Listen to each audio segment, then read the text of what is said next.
The sun shone brightly over London as thousands of tourists walked the busy streets. Among them was Michael Barnes, a 35-year-old math teacher from Seattle. Michael had saved money for 3 years to visit London, and now he was finally here. Michael was a man with a big smile and kind eyes. He always wore his lucky blue cap and carried a small notebook to write down everything he saw. This was his first time in Europe, and he wanted to remember it all. On his second day in London, Michael decided to visit Buckingham Palace. He had seen it many times in movies and on TV, but now he would see it with his own eyes. He woke up early, had a quick breakfast at his small hotel, and took the subway to the palace. When he got there, Michael was amazed. The palace was huge, with beautiful gardens and tall, shiny gates. But what caught his eye the most were the royal guards. They stood perfectly still, wearing red coats and tall, black, furry hats. Their faces showed no emotion, and they didn't move a muscle. "Wow," Michael whispered to himself. "How do they stand so still for so long?" He joined a tour group led by a woman named Emma. She had blonde hair and spoke with a strong British accent. Emma told the group many facts about the palace and the royal family. She also warned them not to touch or bother the guards. "The guards are real soldiers," Emma explained. "They have an important job to do. Please respect them and keep your distance." Everyone nodded, but Michael wasn't really listening. He was busy taking photos and looking at everything around him. The group moved slowly around the palace grounds, stopping here and there to hear Emma's stories. After about an hour, they reached a spot where a royal guard stood alone. He was young, maybe in his 20s, with a strong jaw and straight posture. His eyes looked straight ahead, not moving even when flies buzzed around his face. Michael watched the guard with growing interest. How could anyone stand so still? Did the guard even blink? He moved a little closer, ignoring Emma's warning looks. Other tourists were taking photos with the guard, making sure to stand at least 3 feet away from him. Some made funny faces, hoping to make the guard smile or react. But the guard remained perfectly still, like a statue. Michael felt a strange urge growing inside him. Maybe it was the excitement of being in London. Maybe it was because he had always been the kind of person who did unexpected things. Or maybe it was the 3 cups of coffee he had drunk that morning. Whatever the reason, Michael suddenly had an idea that he knew was silly, but he couldn't stop himself.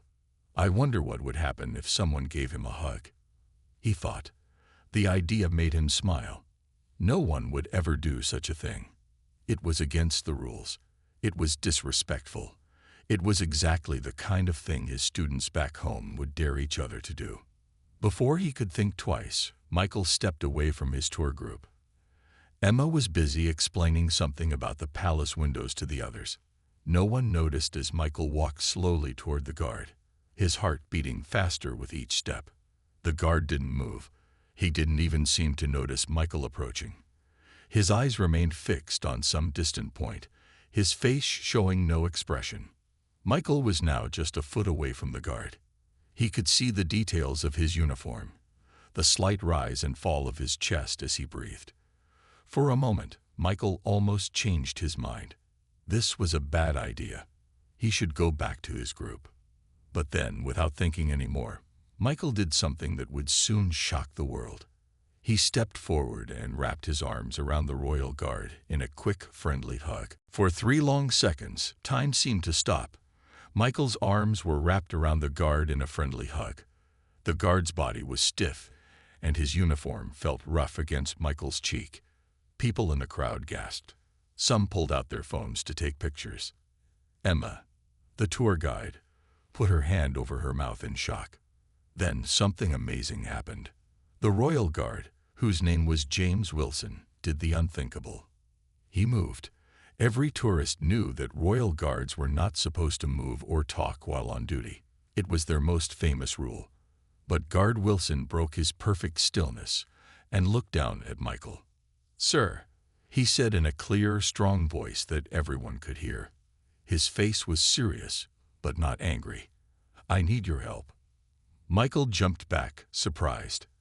He had expected to be yelled at, or maybe even arrested. He had not expected the guard to speak to him, and definitely not to ask for help. "Me?" Michael asked, pointing at himself. His face turned red with embarrassment. "I'm sorry about the hug. I shouldn't have." "Listen carefully," Guard Wilson said, cutting him off. His eyes darted left and right, as if checking to see if anyone important was watching. "I cannot leave my post, but I need someone to deliver an urgent message." The crowd of tourists had grown larger now. Everyone was watching and listening. Some people were recording videos on their phones. No one could believe what was happening. "There's a little girl named Lily," Guard Wilson continued. "She's been coming to the palace every day for a week, looking for her lost teddy bear. She thinks it might be inside." Michael nodded slowly, still confused. "Okay. The bear was found yesterday by one of the cleaners," the guard explained. "It's at the Lost and Found office, but Lily and her mother don't know that. They're sitting on the bench across the street right now." He pointed with his eyes toward a bench where a sad-looking little girl sat with a woman. "You want me to tell them?" Michael asked, beginning to understand. Guard Wilson nodded slightly. "The bear means everything to her. It was a gift from her father before he died last year. I would go myself, but I cannot leave my post for another 3 hours." The crowd was silent now, listening to every word. Emma, the tour guide, had stopped trying to pull Michael back to the group. She was watching with tears in her eyes. "I'll do it," Michael said, feeling a mix of relief and purpose. What had started as a silly prank was now something important. Guard Wilson's face softened just a little. "Thank you. The Lost and Found office is through those doors." He pointed to a small side entrance to the palace. "Tell them James sent you for Lily's bear." Michael nodded and started walking toward the entrance. The crowd parted to let him through. Some people patted him on the back. Others whispered excitedly to each other. At the Lost and Found office, an older woman with gray hair looked up from her desk. "Can I help you?" "James sent me," Michael said. "I'm here for Lily's teddy bear." The woman's eyes widened. "Oh, the bear with the red bow tie. We've been hoping someone would claim it." She reached under her desk and pulled out a worn brown teddy bear with a small red bow tie. "Poor thing was quite dirty. I cleaned him up a bit." Michael took the bear carefully. It was old and well-loved, with patches on its arms and one ear slightly torn. He could see why it was special. As he walked out of the palace grounds toward the bench where Lily and her mother waited, Michael felt nervous. Behind him, he could feel hundreds of eyes watching. The simple hug that had started as a joke had turned into something much bigger. He had no idea that by nightfall, his face would be on news websites around the world, and that guard James Wilson's unexpected request would spark debates about duty, kindness, and what it means to be truly professional. Michael walked slowly toward the bench where Lily and her mother sat. The little girl looked about 6 years old. She had curly brown hair tied in 2 small ponytails and wore a blue dress with white flowers. Her eyes were red from crying, and she held her mother's hand tightly. As Michael got closer, he felt nervous. He had never been good with kids, even though he taught math to teenagers. Little children were different. They were more honest with their feelings. If Lily didn't like the bear for some reason, she would say so. "Excuse me," Michael said when he reached them. The woman looked up, surprised. She pulled Lily closer, unsure about this strange man approaching them. "Yes?" she asked in a British accent. Her voice was tired. Michael held out the teddy bear. "I believe this belongs to Lily." The little girl's eyes grew wide. She jumped up from the bench.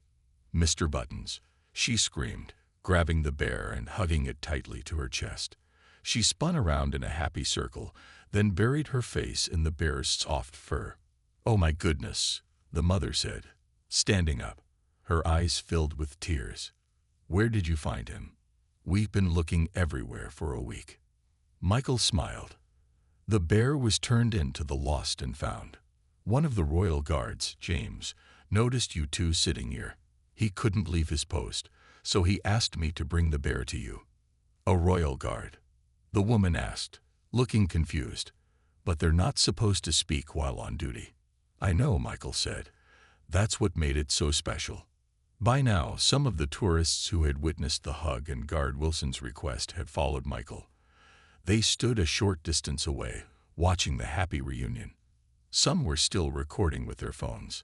Lily looked up at Michael with a big smile. "Thank you for bringing Mr. Buttons back," she said. "He was very scared without me." "You're welcome," Michael replied, feeling a warm glow inside.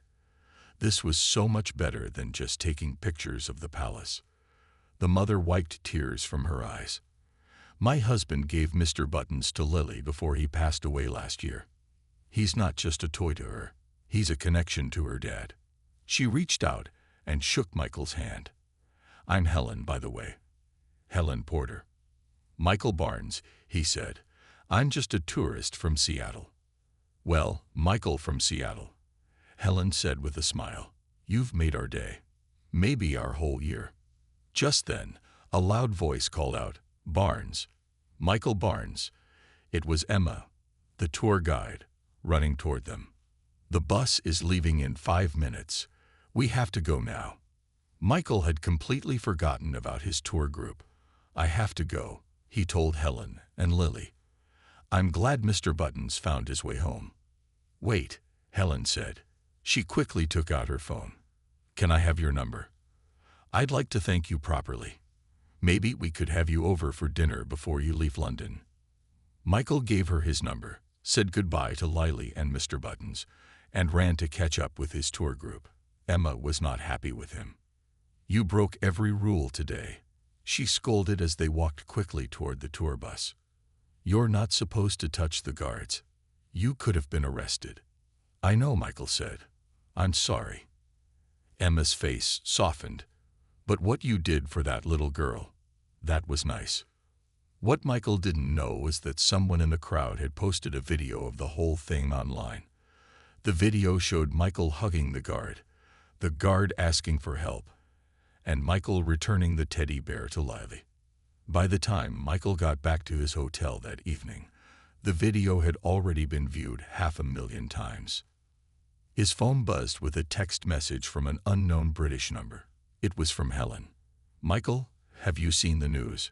You and Guard Wilson are going viral." Michael stared at his phone in shock. The video had over 1 million views now. He sat on the edge of his hotel bed, watching himself hug the royal guard. The comments below the video were mostly positive. People called him Teddy Bear Hero and the hugger with a heart. Some even made funny pictures of him with teddy bears and guards. "This is crazy," he said to himself. His phone kept buzzing with messages from friends and family back in Seattle who had seen the video. There was a knock on his hotel room door. Michael opened it to find the hotel manager, a tall man in a neat suit. "Mr. Barnes," the manager said with a smile. "There are some reporters in the lobby who would like to talk to you. And this package just arrived for you." He handed Michael a small box with a red ribbon.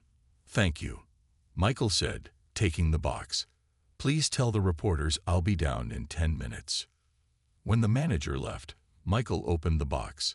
Inside was a small toy soldier dressed like a royal guard. There was also a note that said, "Thank you for your help today. Not all heroes wear uniforms. Some just need to follow their heart. Javo." The note made Michael smile. Guard James Wilson had sent him a gift. He put the toy soldier carefully on his bedside table and got ready to meet the reporters.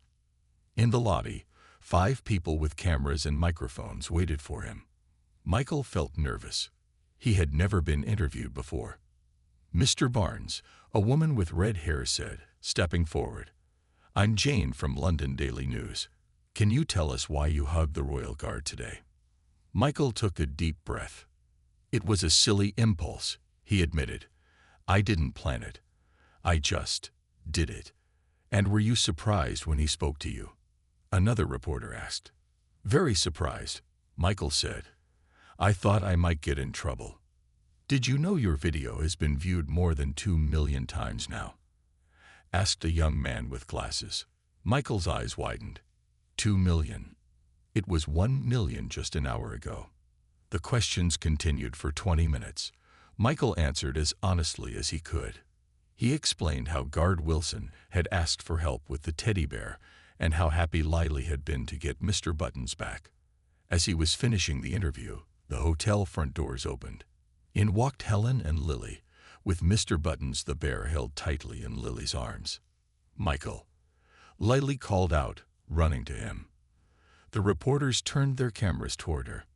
"We saw you on TV," Helen explained, looking a bit overwhelmed by all the cameras. Lily wanted to say thank you again. Lily held up Mr. Buttons. "He's feeling much better now," she said. "He's not scared anymore." The reporters loved this. They took pictures of Michael, Lily, and Mr. Buttons together. They asked Lily how it felt to get her bear back. They wanted to know all about Mr. Buttons. While Lily was talking to the reporters, Helen whispered to Michael, "We're not the only ones who came to see you." She pointed to the hotel entrance.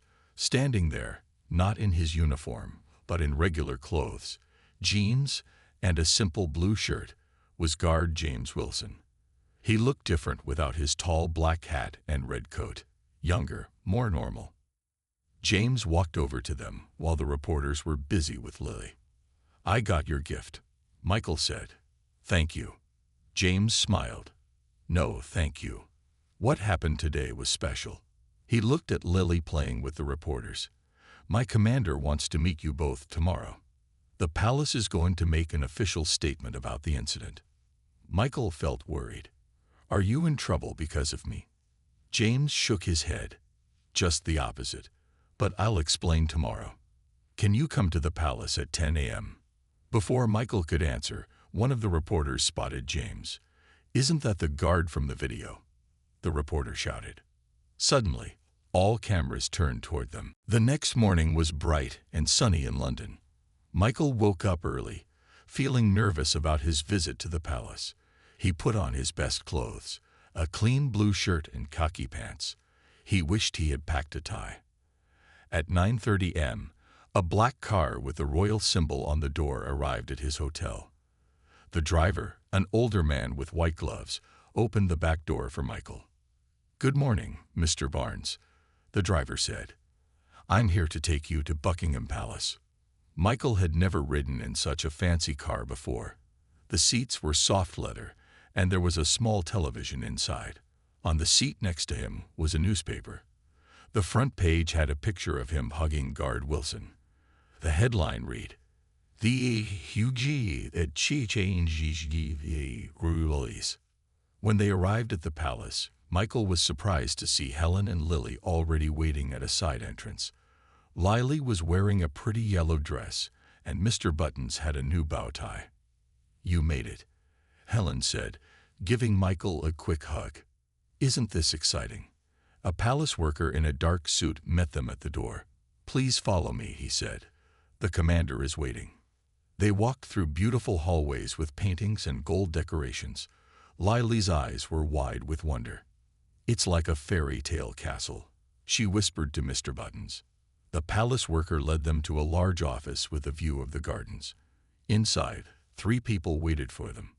One was Guard James Wilson, now in his full uniform. Next to him stood an older man with many medals on his chest, the commander of the Royal Guards.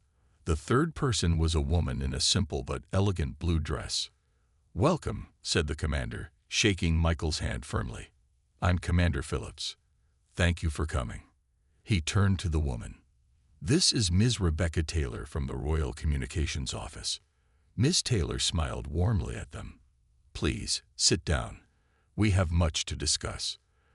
They all sat in comfortable chairs. Lily stayed close to her mother, holding Mr. Buttons tightly. Commander Phillips cleared his throat. "What happened yesterday was most unusual," he began. His voice was serious. "Our guards are trained never to move or speak while on duty. It's a tradition that goes back hundreds of years." Michael felt his heart sink. James was in trouble after all. However, the commander continued, "We also believe in compassion and good judgment. Guard Wilson made a decision yesterday that, while against protocol, showed exceptional humanity. Ms. Taylor nodded. The response from the public has been overwhelming. The video has now been viewed over 10 million times. People love the story. That's why we've called you here today, Commander Phillips said. Instead of punishing Guard Wilson, we have decided to create a new program. We're calling it Guards with Heart. James stepped forward. The program will allow Royal Guards to help visitors in special situations, he explained. We'll still maintain our traditional stance, but in cases where a child is lost, or someone needs urgent medical help, or something like Lily's bear, we'll be allowed to speak and assist. And we want you all to help us announce it, Miss Taylor added. There will be a press conference in an hour. Helen looked shocked. Us, but we're just ordinary people. Commander Phillips smiled. Not anymore. Your story has touched millions. People see it as a perfect example of how traditions can be respected while still showing kindness. What do you think? James asked, looking at Michael. Will you help us? Michael was speechless. When he had hugged the guard, he never imagined it would lead to this. He looked at Lily, who was making Mr. Buttons dance on her lap. He looked at Helen, who seemed both nervous and proud. And he looked at James, who had risked his job to help a little girl. Yes, Michael said finally. I'd be honored to help. Little did Michael know that the press conference would change his life forever. The press conference room was filled with reporters. Cameras flashed like lightning as Michael, Helen, Lily, and James walked onto the small stage. There were at least 50 reporters from different countries. Some had TV cameras. Others held phones and tablets to record everything. Commander Phillips stood at a podium with many microphones. Behind him was a large sign that said, Guards with Heart, with a picture of a royal guard standing next to a teddy bear. Ladies and gentlemen, Commander Phillips began. Thank you for coming today. We are here to announce a new program that will change how royal guards interact with the public. Michael felt strange being on stage. His hands were sweaty. He was just a math teacher from Seattle. Now he was at Buckingham Palace, in front of reporters from around the world. He glanced at James, who stood tall and calm in his red uniform and tall black hat. Yesterday, a simple act of kindness went viral, Commander Phillips continued. Guard James Wilson broke protocol to help reunite a little girl with her beloved teddy bear. This story has touched millions of hearts worldwide. The commander then explained the new Guards with Heart program. Royal Guards would still maintain their famous stillness and silence, but they would now be allowed to help in special situations. If a child was lost, if someone needed medical help, or in other emergencies. And now, the commander said, I'd like to invite Guard Wilson to say a few words. James stepped up to the podium. Without his hat, he looked younger. His voice was clear and strong. I've been a royal guard for 5 years, he said. I take great pride in our traditions. But yesterday, when I saw Lily looking for her teddy bear day after day, I knew I had to help. Sometimes, being truly professional means knowing when rules need to bend a little. The reporters asked many questions. They wanted to know how the program would work. They asked about the training guards would receive. Then they wanted to hear from Michael. When it was his turn at the podium, Michael felt his mouth go dry. He looked out at all the faces and cameras. I'm just a tourist who did something silly, he said honestly. I never meant to cause trouble. I certainly never expected to help change royal traditions. A reporter raised her hand. Would you hug the guard again, knowing what you know now? Michael smiled. Absolutely. But next time, I'll ask permission first. Everyone laughed. The mood in the room was happy and light. After the main questions, Ms. Taylor from the Royal Communications Office made a surprise announcement. We have one more piece of news today, she said. His Royal Highness has been following this story with great interest.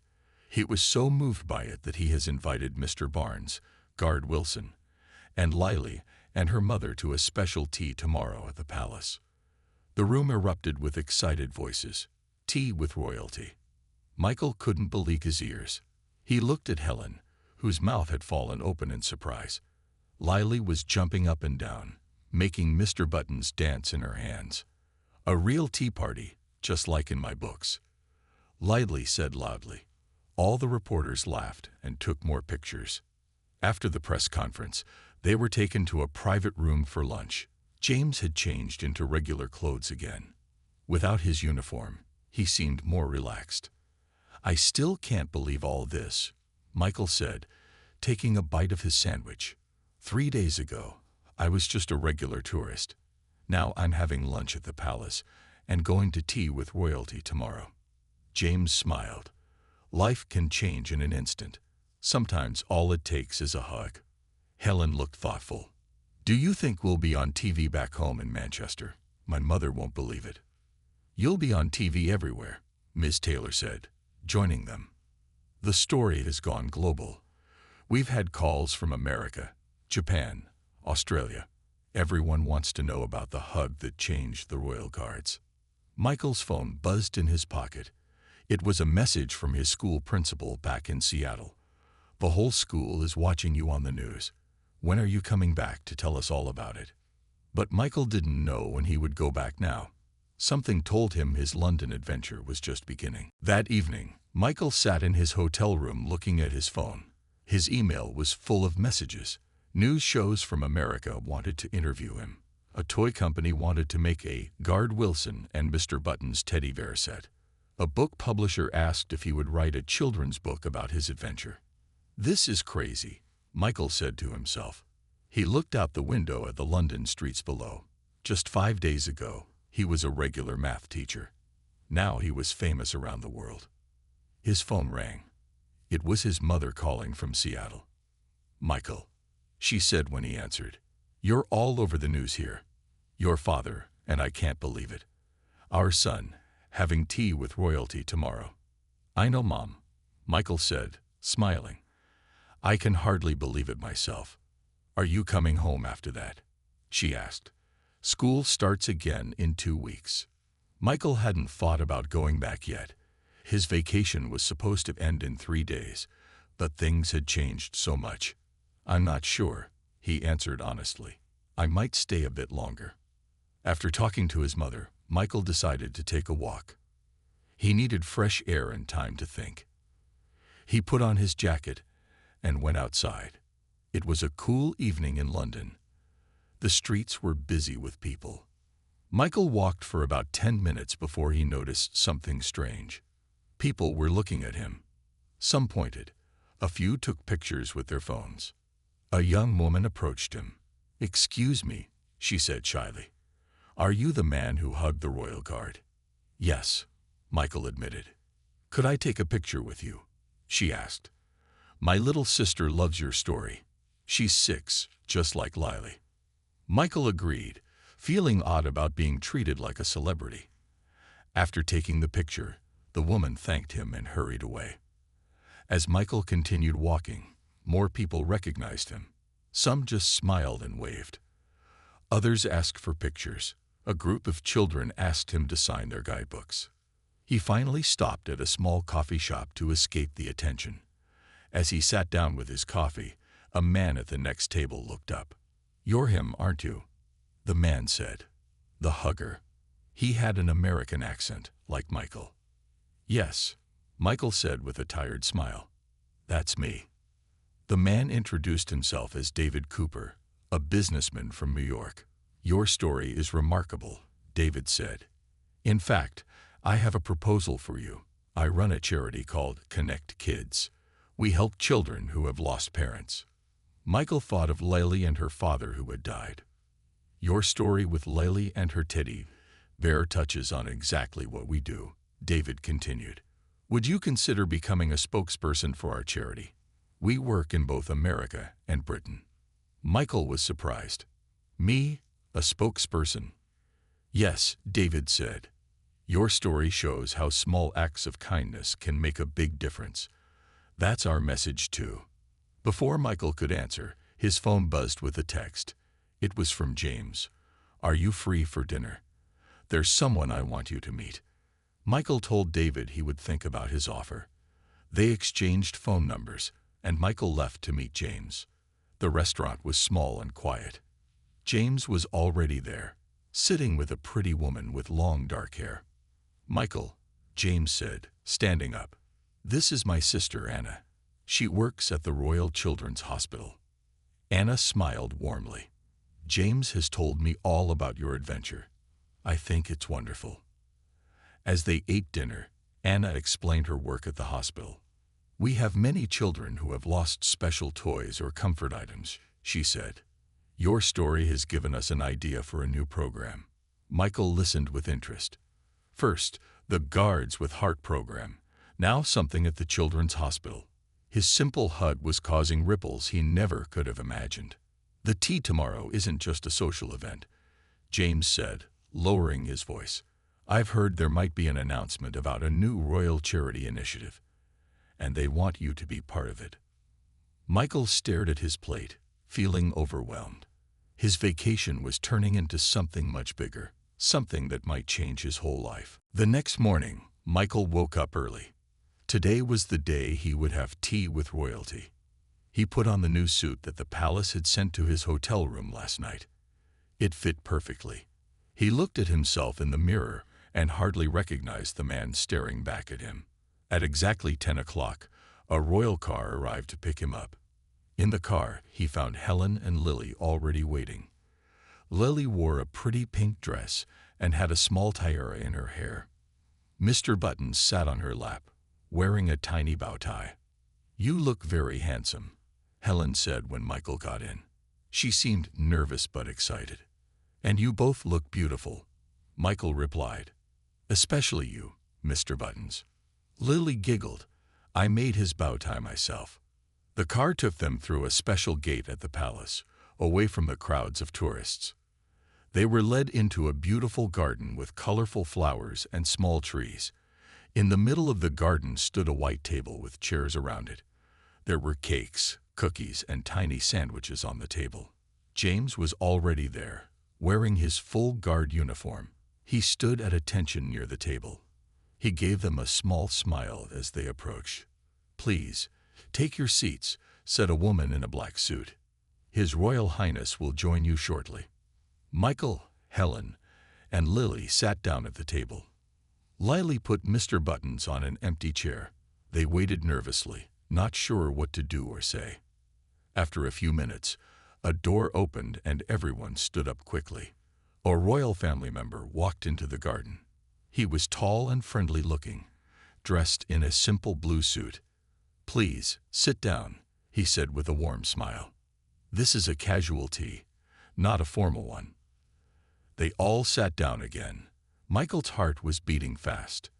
He couldn't believe he was having tea with royalty.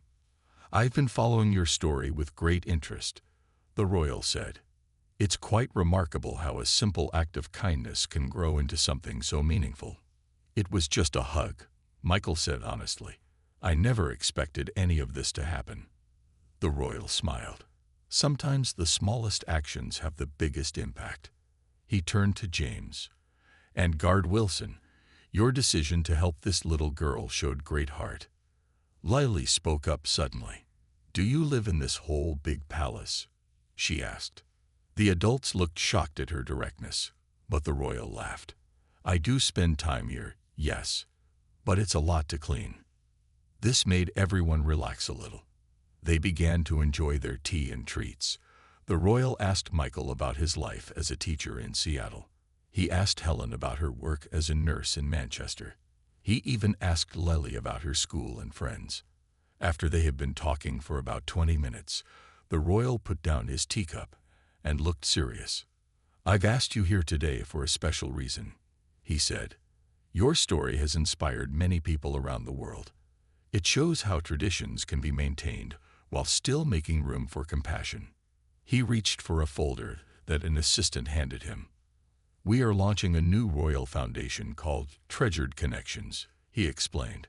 "It will help children who have lost parents by providing them with special comfort items, like Lily's teddy bear from her father." He turned to Michael. "We would like you to be our first international ambassador." Michael was speechless. Ambassador for a royal foundation. It seemed impossible. The role would involve traveling to both America and Britain, visiting schools and hospitals. The royal continued. You would share your story and help us raise awareness and funds. Helen reached over and squeezed Michael's hand in excitement. But I'm just a math teacher, Michael said finally. I'm supposed to go back to Seattle next week. The royal nodded. I understand this is a big decision. You don't need to answer right away. James, who had been standing quietly nearby, spoke up. If I may, sir, sometimes life gives us unexpected opportunities. I took a chance when I broke protocol to help Lily. Perhaps this is Michael's chance. The royal smiled. Well said, Guard Wilson. Lily tugged on Michael's sleeve. You could help other kids find their special treasures, she said, hugging Mr. Buttons close. Michael looked around at all the faces watching him. His life had changed so much in just a few days. Now he faced the biggest decision yet. 1 year later, Michael stood in front of a classroom in London. But he wasn't teaching math anymore. The room was filled with children holding teddy bears, stuffed animals, and other special toys. This is Mr. Buttons, Michael said, holding up the now famous teddy bear. Lily, who sat in the front row, smiled proudly. He helped us start something amazing. The children listened with wide eyes as Michael told them the story of his hug, Guard Wilson's request, and how a lost teddy bear had changed so many lives. A lot had happened in the past year. Michael had said yes to becoming the ambassador for the Heartfelt Connections Foundation. He had taken a 1-year leave from his teaching job in Seattle. The foundation had already helped over 5,000 children in Britain and America receive special comfort items after losing parents or going through hard times. And guess what? Michael told the children. We've collected over 10,000 teddy bears, dolls, and toys from people all over the world who want to help. After the talk, Michael walked with Lily and Helen through a London park. It was a sunny day, much like the one when they first met. Lily had grown taller, but she still carried Mr. Buttons everywhere. I can't believe it's been a year, Helen said. She and Michael had become close friends. They talked or messaged every day, even when Michael traveled for the foundation. Sometimes I still think I'll wake up and find out it was all a dream, Michael admitted. They sat on a bench, watching Lily play with some other children nearby. Helen turned to Michael with a serious look. Have you decided what you're going to do next month? She asked. Your leave from your school is almost over. Michael nodded slowly. This had been on his mind for weeks.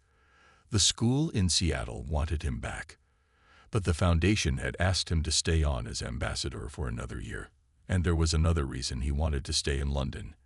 Helen and Lily had become very important to him. I think I'm going to stay, he said finally. I've been offered a teaching position at a school here in London. I could do that and still work with the foundation. Helen's face lit up with a smile. Really? You're staying?